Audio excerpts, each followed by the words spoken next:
Okay, so recently discourse around violence in video games have resurfaced again. It's already been done to death, and the overwhelming consensus is that no, video games do not make you violent. But I think a more interesting topic is how video games, through both their narrative and gameplay, can encourage non-violence.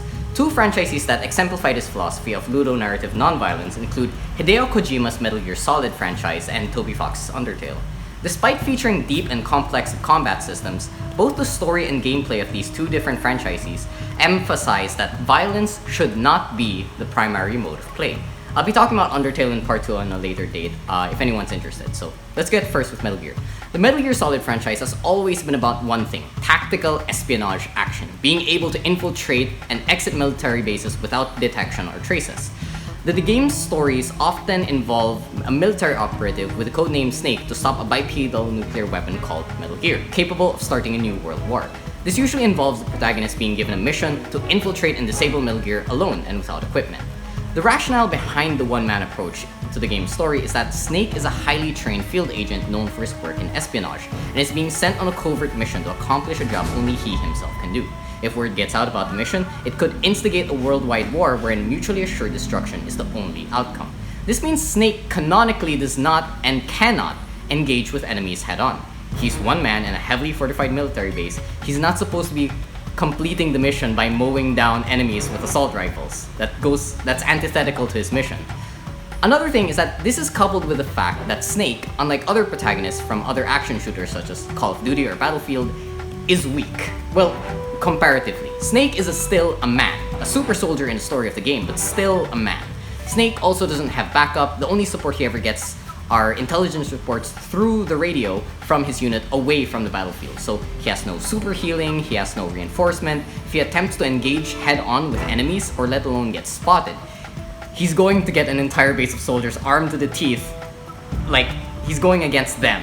So Snake might be the greatest field operative in history within the Metal Gear universe. That's not going to stop an entire militia from opening fire on him and turning him into a fine red mist. So, yeah. The games also make this point by punishing violent play through its systems. If you get spotted in Metal Gear Solid, the enemies call an alert to open fire on you and request additional support from nearby soldiers. This makes infiltration and defending yourself by returning fire on them much harder, so you're encouraged by the gameplay systems to hide yourself, and when an alert is called on you, to hide yourself again and remain undetected until the alert countdown finishes. The thing is, you only get noticed by enemies if you play loud and dumb. So if you fire unsilenced weapons, if you run out into the open or engage with an enemy in view of another, you're going to get spotted. Throughout the franchise, games have repeatedly chastised its players for killing enemies. You enjoy all the killing. That's why. What? Are you denying it? In one entry, Metal Gear Solid 3 Snake Eater, one of the later bosses actually gets harder because you killed so many soldiers.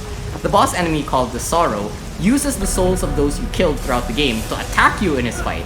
So the smart thing to do in order to beat the boss was to engage non-lethally with the enemies before this encounter, preferring stealth over combat.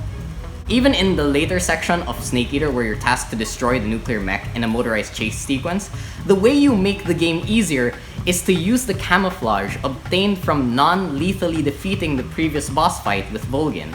The Cold War camouflage, awarded to players who defeat Volgin non-lethally, makes enemies you're looking at directly not fire their weapons. So during this sequence, it makes the game much easier because you demonstrated you've engaged with the systems competently prior to this event. The franchise encouraging non-violent play also extends in its treatment of violent play as unskilled play, right? As being loud and dumb as being the unskilled thing to do. Throughout the franchise, you're awarded a rank codename depending on how well or poorly you've engaged with the game's systems throughout the story. So the coveted Big Boss and Foxhound ranks are awarded to players who not only play on the highest difficulty, but also have low play times, few saves, no alert phases, no continues, no kills, no serious injuries, no healing items used, and no special items such as invisible camouflage or infinite bandana. So players have even tried to one-up each other by adding additional challenges such as Big Boss rank speedruns, wherein the goal is to get the Big Boss rank with the fastest time in Metal Gear Solid 2. Or with Foxhound rank Tuxedo only, where you're barred from using CQC and are stuck using the uniform with one of the lowest camouflage index in Metal Gear Solid 3. On the other hand, if you play loud and dumb in these games, just by gaining a high number of alerts, kills, saves, continues, etc. like that, even on the highest difficulty, you're given code names such as Ostrich, Rabbit, Mouse, Chicken. Like, names that aptly represent a player who just bumbles their way through the entire story, forgoing the entire point of stealth. In harder difficulty settings such as European Extreme, the game outright presents you with a game over just for getting spotted once. The Metal Gear Solid franchise is a franchise of games that respects players who are able to navigate its complex systems non-violently, and punishes players who engage with the games primarily through violence. So yeah, thank you.